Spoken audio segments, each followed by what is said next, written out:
they cannot resist him. So they come as if attracted by that light. How the flies come to the light.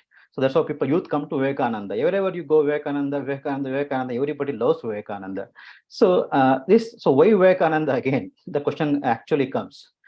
I'm a great believer in this creation, in the sense of a God presiding over it, not in the way we ordinarily understand it, but there's a particular way the world goes on. As Krishna said in the Bhagavad Gita, he comes in every age. Whenever there's a decline of dharma and the rise of adharma, to protect the world, he comes again and again. So not only does he come and again and again, he also sends some generals again and again. So Vivekananda himself said, suppose there is some problem in some part of the world, one general is appointed. So suppose that general goes off, some other general is appointed to that particular position. So like that, I firmly believe that Swami Vivekananda was one such general who was appointed by the Lord himself to guide us in the right direction. I have thought deeply over it. It may sound a bit fanatic because I study Vivekananda, but if you really go deeply into Vivekananda literature, whatever he has said, you'll find that there is a wonderful line, a wonderful theme in his life, that whatever he has said, the way he lived, has some great importance for us. So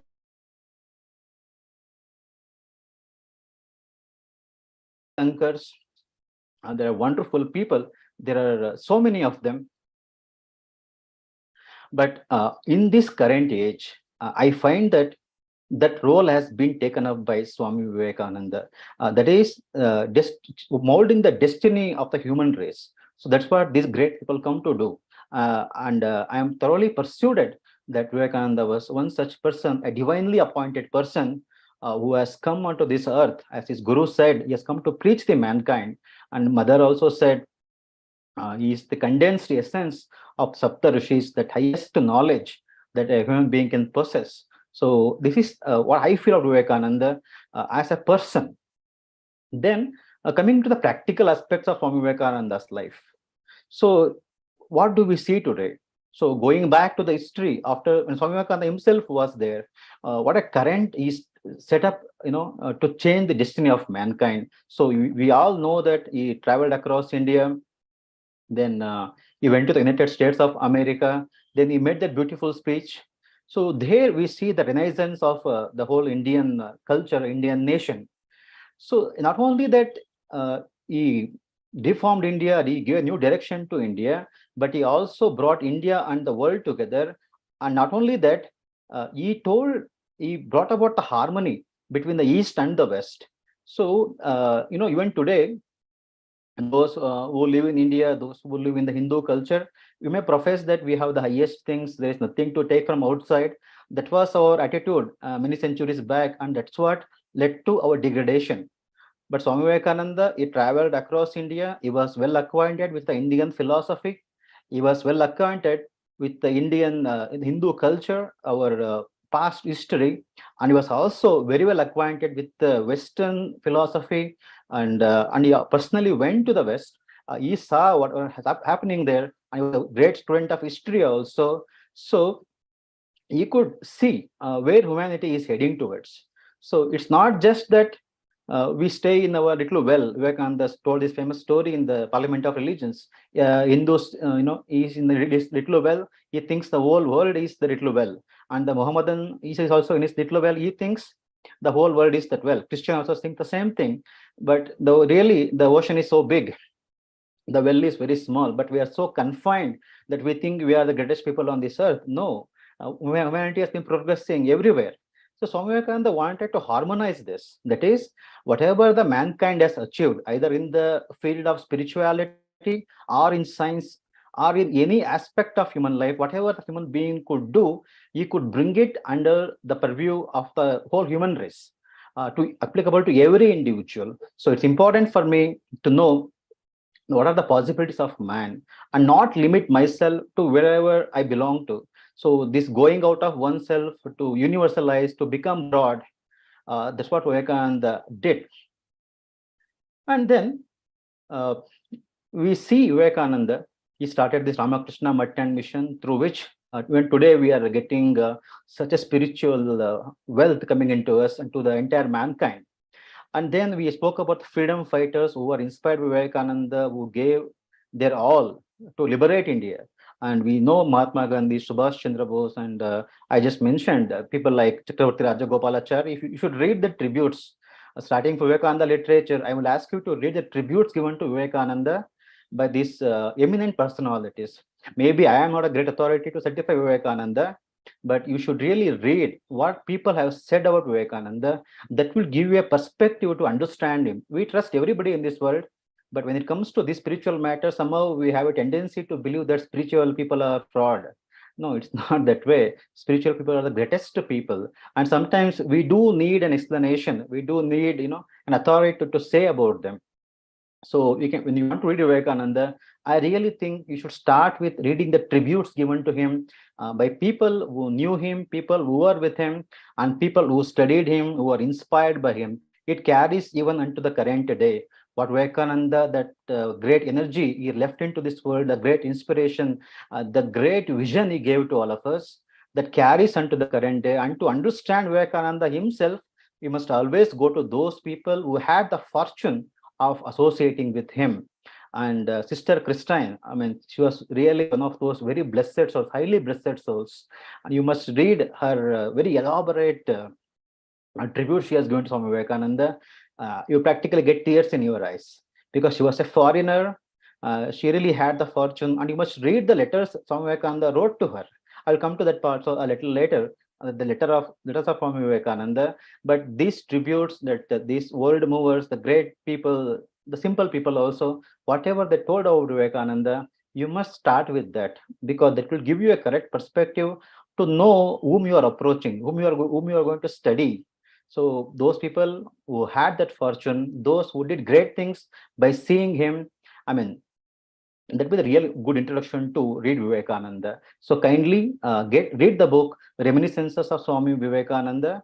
I would really start with that. So I think to understand Vivekananda, you must read the Reminiscences of Swami Vivekananda. By it's a very big book is there, so you should go through that book.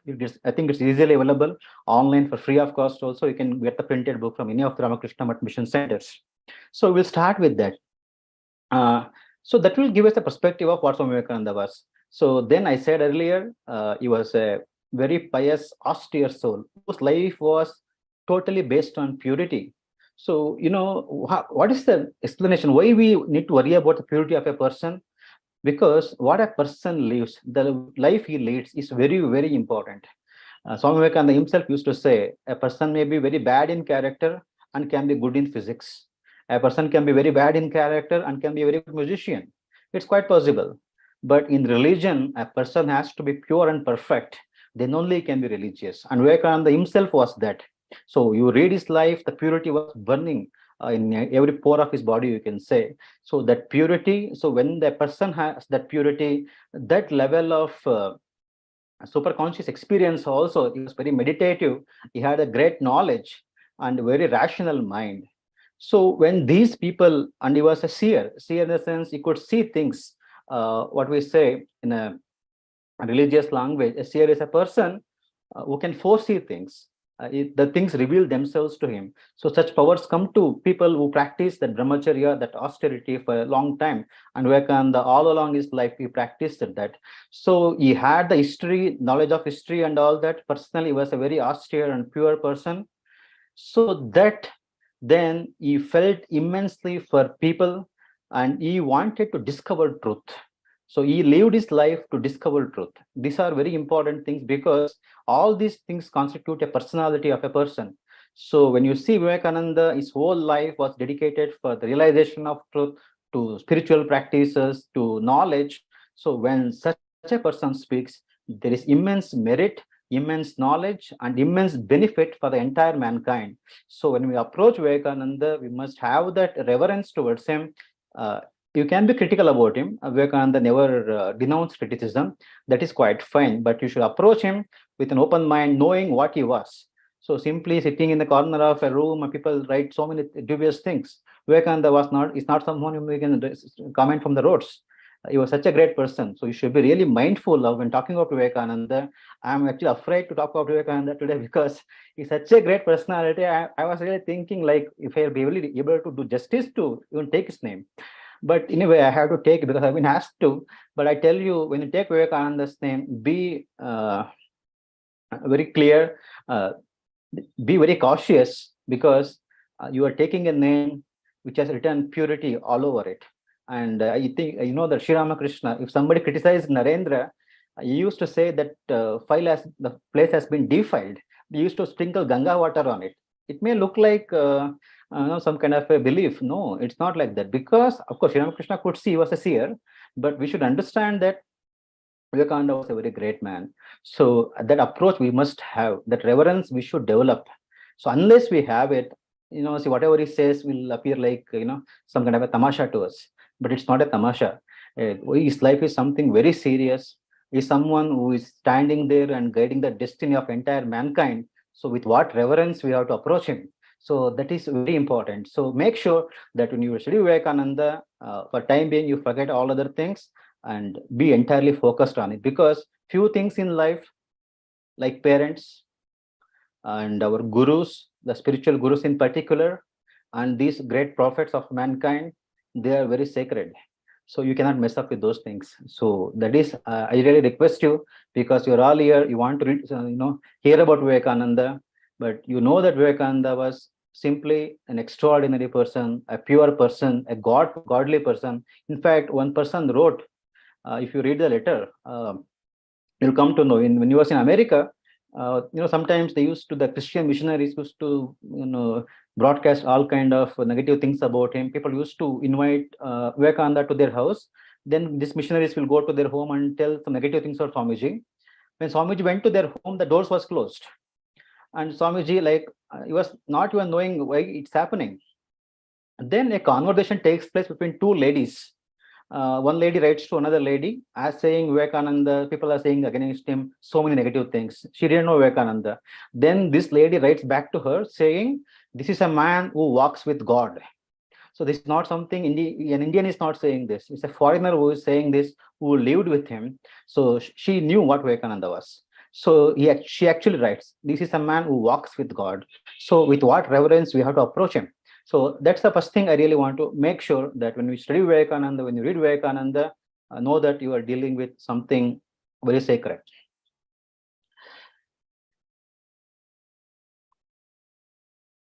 Then Swami Vivekananda, so he understood the depth of human life. So we all talk about evolution. We all talk about a purpose behind human life. It's very important for us, though we may be immersed in our own activities. We do so many different things in life, but ultimately there is something called as the destiny of human life. So Vivekananda, somebody asked him, does he believe in the theory of evolution, that we have come from lower animals? He said he believes in it. In fact, in many of his lectures, if you read Macrocosm especially, he actually says, that we start from protoplasm and we traverse all these phases and eventually become a Buddha. Buddha is an enlightened being, basically. So every human being, or every being, you can say like that. So starting from the lowest amoeba, the protoplasm, earlier than that, goes up to Buddha. So this is one cycle of every individual. So this is, transcending this little life we are living now. I may be an engineer, you may be some doctors, there may be so many different people in different professions, but this is all temporary. We know that science has declared, and we have accepted that we evolve.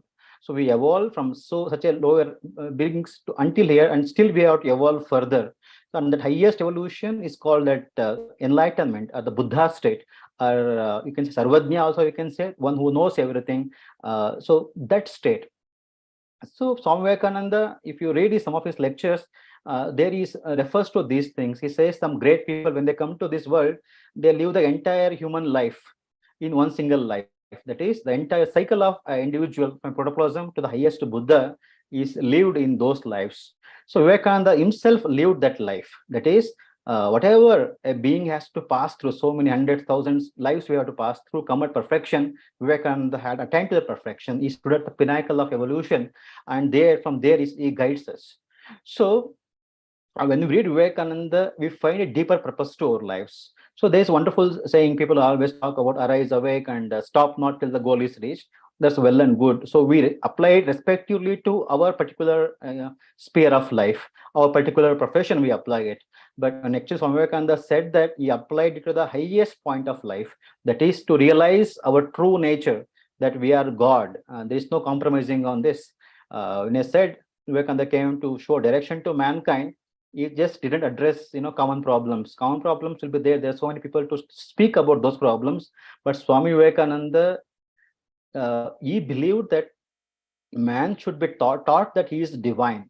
So when you know that you are divine, that is our real nature, the purity is our real nature, then life assumes a greater meaning. All our problems, all our complications, all our struggles, everything that we do gets a purpose perspective. Then when you know that we have to attain to the divinity as the ultimate goal of our lives, the whole life finds a meaning. We see so many people having no higher ideal in life. Vivekananda himself said that, unfortunately, in this life, we see that a lot of people are without any ideal. And he continues to say beautiful words about that. That is, if a man with an ideal makes 10,000 mistakes, a man without an ideal makes 50,000 mistakes. Therefore, it's better to have an ideal. So, ideal, the highest ideal that we can have is that we are divine, that everybody is divine. So, this is a central theme of Vivekananda's philosophy, to teach that every human being is divine. So, this, when you read Vivekananda's literature, this is a thing maybe expressed in different words, different ways of expression, maybe it's there, but the underlying idea is that each soul is potentially divine. So if you remember this, you'll be able to understand Vivekananda's teachings really well. So know that each soul is potentially divine, and the goal is, what is the goal? It may be divine, but the goal is to manifest this divinity. And he says, my ideal, that is Vivekananda's ideal, is to teach unto us that we are divine. First thing, we should know that we are divine, and how to make the divinity expressed in every action that we do, every moment of our lives. We should be able to express the divinity. So when you remember this, you will find that your life has got a meaning. So if you really it's difficult, of course, I say, quoted earlier, an ideal is always difficult. I may talk about it now that I want to express divinity in all my actions. Next moment, I may go out and may not do very divine actions.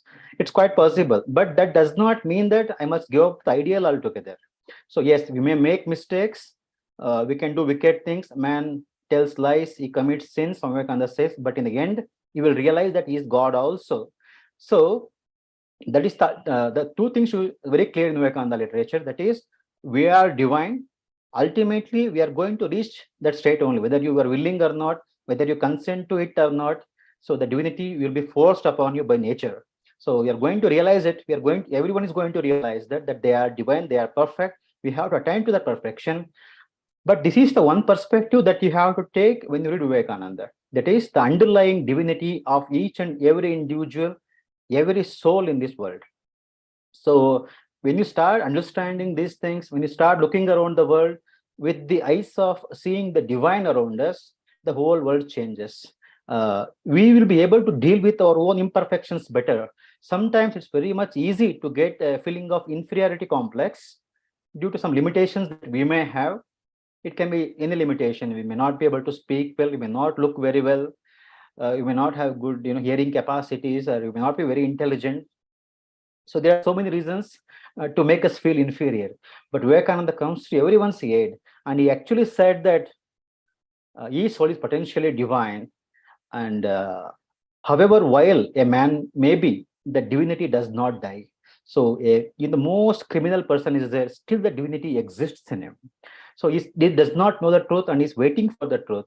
So let us keep this thing in my mind very well. That is, we are divine. So having the idea that we are divine, and that the purpose of our life, and the purpose that Swami Vivekananda gives to us, is to manifest the divinity in each and every moment of our life. So if we remember this, not only our lives will become better, and I'm talking about Vivekananda literature, understanding it, definitely we will be able to understand Vivekananda far, far, far better when you approach him with this perspective that we have to become divine. So this is the underlying thing in Vivekananda's literature, and he himself wrote to Sister Nivedita that is, my ideal indeed can be put into a few words, and that is to preach unto mankind their divinity and how to make it manifest in every moment of life. So when you read Vivekananda, always remember that this is the thing he wants from us. Vivekananda literature is so special because it is relatable. I always say this, it's relatable to us. You may read some book, a fiction, some non-fiction books also you can read, but you may not be able to relate your lives to them. If that is the case, there's really not much use in reading Vivekananda also. It's important to know that Vivekananda's literature is very applicable to us, is relevant to us. And if you really read through the lines, you'll find that almost wherever he has written, whatever he has done, has some meaning to our life. Some applicability is definitely there. So this is another perspective you should take. Don't read Vivekananda like you're reading, some novel. It's not a novel. It's something that is that can change our lives. So we should approach Vivekananda literature from that perspective also. When I read that book, Be One with God, this was the theme I had in my mind. That is, I knew that Sri Ramakrishna has said that Naren has come to teach the world, and of course I've been reading Vivekananda for a long time, and I knew that whenever he has said so many things, very much relevant to us, very much applicable to us. So if it's not applicable, if it's not relevant, what is the point in a gathering like this? What is the point in discussing about Vivekananda? That makes no sense. So it's important, not only because we are doing this, but actually it's true that when you read Vivekananda, you will find a great meaning coming into your lives. And never mind where we are. So, a lot of the times people get into this mind of thinking. So he's reading Vivekananda, but he's not perfect. I can tell you, it's not only my case. I have seen many sadhus also who are not perfect. If I want to point out, say I can point out, but that is not the question. None of us are here perfect. We are born here because we're imperfect. To become perfect is our goal. But this idea of attaining to perfection, to attaining to our divinity, is something that we always get from Vivekananda's literature. And there's another thing I just wanted to point. Then to understand Vivekananda, so where do you start? I just said you have to start from the reminiscences of Swami Vivekananda by so many people who knew him, have written about him. And then I think one very good book is there, that is Swami Vivekananda on himself. So a beautiful compilation has been made by one Swamiji, whose name is not disclosed. He wanted to remain anonymous. So this book, Swami Vivekananda on himself, that's a wonderful book. So what they have done is, of course, Swami Vivekananda did not write any autobiography, but this book has been compiled in a way where, as if Swami Vivekananda talking about himself. So that's when you get an insight into Vivekananda's life and work. And that's a wonderful thing. So you can take that book, Swami Vivekananda on himself. That will be helpful to understand Vivekananda better. And then we have an elaborate biography by Eastern and Western disciples. It's available in 2 volumes. So Life of Swami Vivekananda by Eastern and Western disciples. That's another book that I really want you to read. To understand Vivekananda, that's very important. And then maybe from 15 years back, I was talking to Swami Nityastananji Maharaj. He knew that I was interested in Vivekananda literature. Then he said, if you are so much interested in Vivekananda, you must read this book, he said. And he suggested me to read Swami Vivekananda in the West, New Discoveries. 6 books are there, very detailed research done by Mary Louise Burke. I mean, if you read that book, you'll really cry because she's a foreigner. She has done so much of research. 6 books, big books, they're not small books. And all the books simply not written sitting in a room. She has gone to all the press, wherever Swami Vivekananda articles were published when he was there. She has spoken to people who were possibly present there. She has done such a deep research, and she has given her own explanation or interpretation of those events also. When you read that, so you understand Vivekananda's larger significance. When you read Vivekananda's biography or some books, you'll understand Vivekananda from an Indian perspective. But when you read what a person from a foreign origin doing so much of research, so she has done that wonderful 6. And unfortunately, not many people have read that book.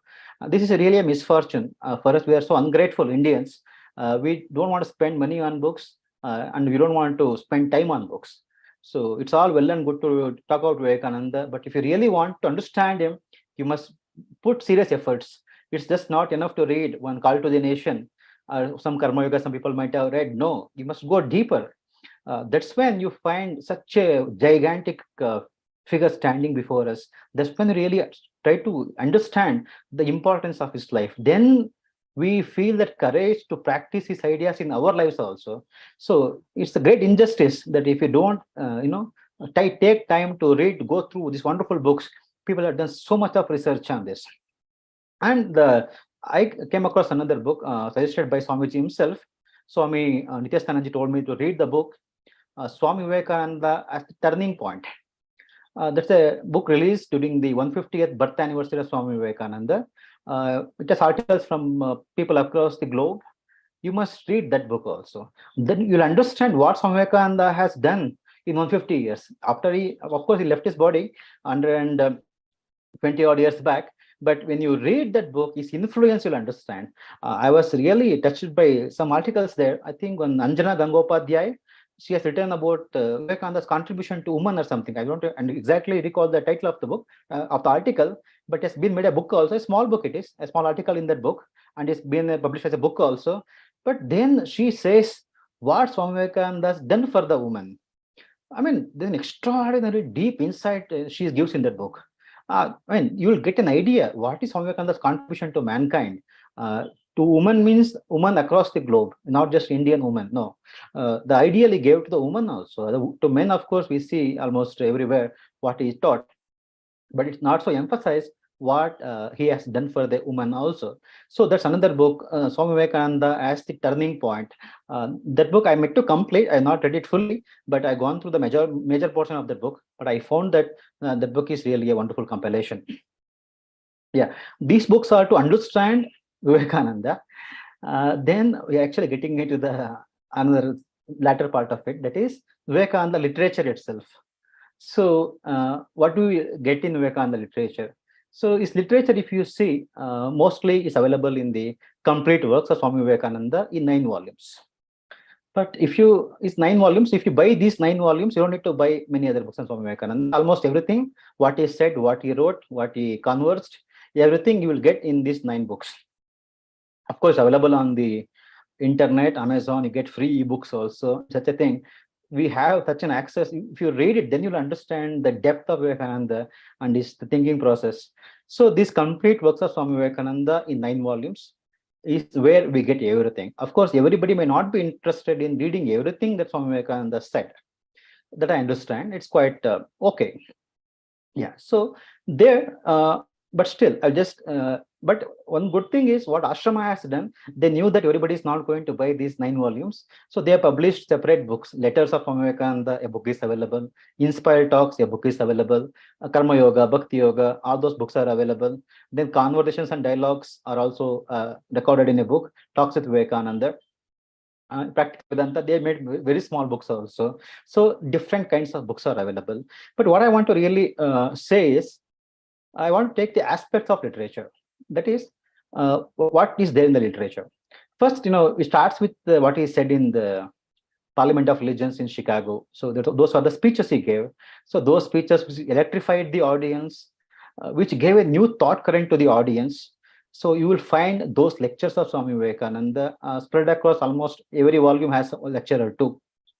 That is one aspect of Vivekananda literature. Lectures, of course, depends upon the audience also. But even though it may be audience specific, I always get a feeling that when these great people speak, it's not audience specific because they speak for all eternity. I really wonder when Swami Vivekananda came from United States of America to India, and then he landed in Colombo. We have that series of lectures from Colombo to Almora. So I'm really not very sure how many people present among those audience were really inspired and how much effect it had on their lives. But I can tell you, 130 years since Swami Vivekananda gave these lectures, those lectures continue to inspire people even today. So what I mean to say is, though we may think Swami Vivekananda is speaking to an Indian audience or a Western audience or an audience in Gujarat or Bombay, no. Swami Vivekananda, I think these great people, when they speak for humanity, for all eternity. So maybe few things will change, but the central idea is going to be very much applicable. So when you read those lectures, don't be prejudiced into thinking that, oh, Swami didn't say this to me. No, it's not like that. So because we can see that the Colombo to Almora lectures, even today, people are discussing about it. How many years are over? And I'm not really sure those people who are present among those audience Could they really understand what Swami Vivekananda said? But Swami Vivekananda himself might have known that what I am speaking today is not just for the people who are present here, but for for all generations. So likewise with the letters also, though many things are addressed to a particular individual, but you also understand that every individual may have similar tendencies. So if say Ranjan has a problem and Swami Vivekananda is giving him a solution, if I have the same problem, it's applicable to me also. So don't ever think that this is limited to one person or that particular person. Maybe in genuine cases it may be true, but largely it's human problem. The problems are human problems. There's nothing like Naveena Sikke's problems. Naveena Sikke has some problems, but it's not necessary that it's particular to me only. So somebody in America, somebody in England may have that problem. So it's quite possible that in Vivekananda's literature, he was a great psychologist of Vivekananda. So you may find a solution to those. So these lectures, those were the clarion calls he gave. You can understand when he spoke in America, is mostly on very broad spiritual principles, bringing the world together, leading them in one direction. So that mostly talks were like that. If you read his talks, they're very broad and universal. There's nothing specific. Even he doesn't even speak much about our Hindu scriptures and all that. He just brings out the universal philosophy of Hinduism, applicable to the globe. That is lectures. Then we come to the letters. This is something quite extraordinary. Swami Vivekananda wrote so many letters, around 1,000. I have counted at 930 around it is. So those many letters he wrote. But when you read those letters, something extraordinary you will come to know. That is, he wrote letters to the kings. He wrote to the king of Mysore, then king of K3. Many kings he used to correspond with. So those are some type of letters he used to write. Then some letters he wrote to his brother disciples, and he wrote to some of his disciples in Chennai and all. Then he wrote to some of his friends, to some professors he used to write letters.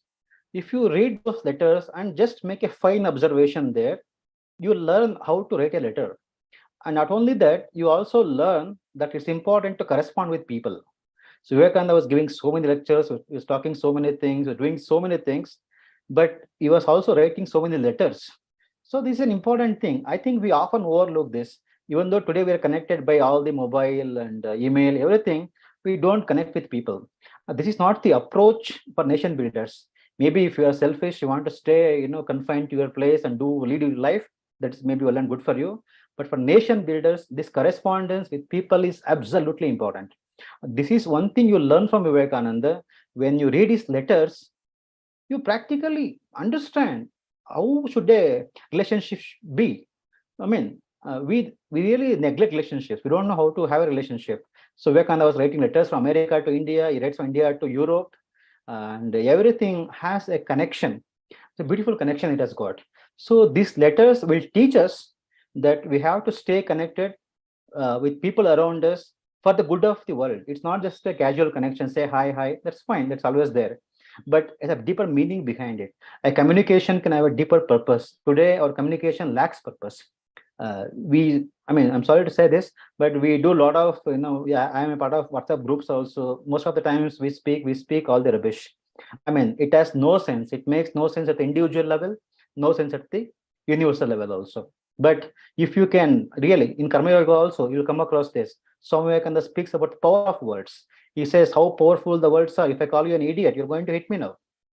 But if I say some good words to you, you'll be inspired by that. Vivekananda said wonderful things. Today, they're going to inspire us. So this power of manipulating the words for the good of all, through the letters that Swami Vivekananda wrote, and whatever he did. So those letters, when you see them, you will know how to really use a word, the speaking power for good. We salute the Vagdevi Saraswati, but our communication, not just I'm talking today, but whatever I write, whatever I do, must have some more value behind it. And what value we can add into the words, that we can understand by reading Swami Vivekananda's letters. So I think that is a really wonderful thing to do. And the book is separately available for that, Letters of Swami Vivekananda, which you can definitely read. And also, of course, I said earlier, all these things are already included in the complete Letters of Swami Vivekananda. If you read that, you get all the letters there. So that is the Letters of Swami Vivekananda. Then he had some very interesting personal one-to-one conversations also. That's also excellent literature. There you'll get an idea of Swami Vivekananda's vision for India. and also his advice for people to become better. Because sometimes you can't deliver a speech on certain things. When somebody comes and asks you a specific question, then the answer is given so that this problem is properly understood and addressed. So in these conversations and dialogues, we come across some silly questions also, and some extraordinarily brilliant philosophical questions also. And there are questions always asked about vegetarian food, non-vegetarian food. These things are immaterial for great people. They don't spend time, you should eat veg or non-vegetarian food. That may be a great thing for some people, but when you come across these great people, they say that don't give too much importance to this. So if you read Vivekananda's literature, and he was quite vocal about taking non-vegetarian food. People ask this question to me, even today they ask, okay, I don't want to really get into that much, but what I want to say is that these great people come to address core human issues.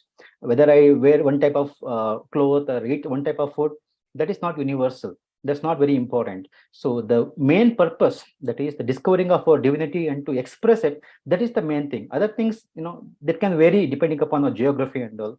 So these conversations and dialogues, Shishya asked Swamiji, can I take fish? Can I take meat? I'm saying this because some questions may appear, quite trivial to us, but they may have spiritual significance also. And what great people see when they people ask these questions to them. Then he also asked about the Parabrahman and all those vision of Swami Vivekananda for India, and the Maya and the evolution theory. You get all those, ideas of Swami Vivekananda when you go through these conversations and the dialogues. And I think we may be out of time. I want to say probably poetry. And Vivekananda's poetry is sublime. I think, unfortunately, we have been stressing a lot on Vivekananda's Raja Yoga, Bhakti Yoga, all these things. I mean, it's not unfortunate, it's a good thing we are doing. It has to be done. But unfortunately, we are not stressed upon Vivekananda's literature, I mean, poetry. The poetry is equally sublime. If you read Vivekananda's poetry, I mean, how inspiring they are. I think Song of the Sannyasin is, though it's for a sannyasin, everybody can refer to that song. And there are, some poems like Hold On, Get a Wild Brave Heart. And one poem I really liked was The Cup. In The Cup, he says, I mean, this, and I have included these poems in my book also. The cup, this is a thing, people have this question. I have this problem in life. God has given me so much difficulties and all this stuff. This is beautifully expressed in that poem, The cup assigned to you from the beginning. And this is, I can't really go into details about it, but I can tell you that those literature, this poetry of Vivekananda can be highly inspiring. You must actually spend some time, spending time just going through Vivekananda's poetry, because poetry does not have any kind of a work pressure. It's mostly for the mind, for the soul, that can really help us to understand Vivekananda's better, and it becomes more close to us. When you read his poetry, he appears like a human being, though he is divine, but even with that, the touch of human comes in Vivekananda's poetry. And I really think one should read Vivekananda's poetry with more attention. There is devotion in this poetry. Of course, he wrote the Kandana, Bhavabandhana, and then Homrim, Achandala, and all. And Shiva also got a few. But there are many others applicable to every person who may not be devoted, who may not be bhakta in that sense, but to help his own growth. Swami Vivekananda's poetry is very, very inspiring and really gives solace to the soul. So I think I have almost come to the end of it. Sorry, I think I may be running out of time. Uh, I just want to touch upon Swami Vivekananda's travelogues. So Swami Vivekananda traveled a lot. I think you know that he traveled a lot of countries, and you should read his travelogue also. East and the West is published as a book also. There you'll really come across Swami Vivekananda's humorous side, how he explains certain things. And with deep humor, behind humor also is a great philosophy behind it. And he also goes to certain, how he prepare the food also. And especially during his travels, he went to Japan and China. And then you see his mind working all the time to understand human evolution, how human beings are evolving everywhere. And he used to say that Japan can be a very inspirational nation for us. And China also used to price very highly. And wherever he went, he always had a word of positive encouragement about the people of that particular nation he went to. So this Vivekananda's travelogues, they're very educative, very easy to read also. And Vivekananda himself used to say that if you talk philosophy every time, people will get bored. So you must include, stuff like travelogue also. And his own life, you find that The travelogue is really wonderful. You should read that to understand India also, because there he goes deeply into this question of food. People ask this question, and also he speaks about this diabetes and all those problems we are facing today. Vivekananda had a solution for this. If you go through that Swami Vivekananda's travelogue, the East and the West, so we'll come across Swami Vivekananda advising to avoid indigestion, what type of food causes indigestion to us. And he used to say that being fat or being thin, lack of weight, so both are due to indigestion. So he had a scientific brain, and used to say, be in the open air, walk in the morning and evenings, take long walks with muscles in the hand, and legs should be hard as iron.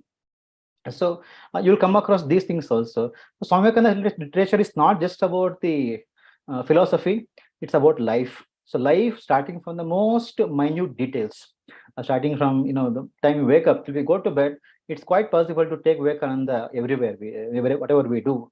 And I just want to conclude because I think I really probably gone out of time. But thing is, we should really remember reading Vivekananda. Vivekananda is relevant for us. I'm just stressing upon this point. And the more we read him, the more we try to understand him. I think I just shared a quote a couple of days back. I was very inspired because actually Swami himself has said this. He has said that if you can remember what I say, think on it, digest it. Remember these lines. If you can remember what I say, think on it, digest it, then it becomes yours. Whatever Vivekananda has said, if you can remember them, think of them, and digest them, it becomes ours. Then he says it will lift you higher. So his thoughts will lift us higher. He himself has said this, and it will make us live in truth. So I think I couldn't really close my talk with a much better saying of Vivekananda himself. So let us try to remember Vivekananda. Let us think of him. Let us try to digest him, as he said, and that will really lift us higher. So with these words, I would like to conclude. I really thank Mangalore University for giving this opportunity. So there was a hesitant to talk about Vivekananda because it's difficult to talk about him. But then I thought I should talk because I really don't want to miss the opportunity to talk about Vivekananda. Thank you, Rinda. Thank you, everybody.